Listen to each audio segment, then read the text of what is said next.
بسم الله الرحمن الرحيم. الحمد لله والصلاة والسلام على رسول الله وعلى آله وأصحابه أجمعين، وبعد، فإن الأضحية سنة مؤكدة وفيها فضل عظيم، وأول من أمر بها إبراهيم عليه الصلاة والسلام.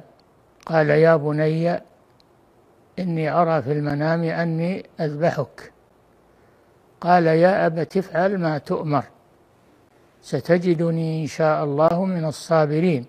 فلما أسلم، يعني انقاد لله سبحانه وتعالى، وتله للجبين، تل ابنه على جبينه لئلا يرى وجهه، وأراد أن يذبحه، ناداه الله عز وجل: أي يا إبراهيم قد صدقت الرؤيا، يعني فعلت ما أمرت به، إن هذا لهو البلاء، أي الاختبار المبين.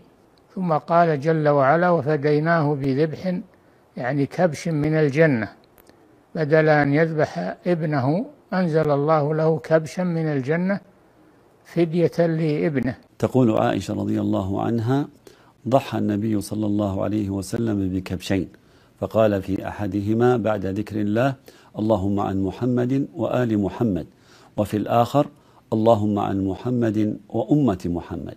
يقول عند ذبح الأضحية: بسم الله، هذا واجب، وإن زاد عليه بسم الله والله أكبر فهذا مستحب.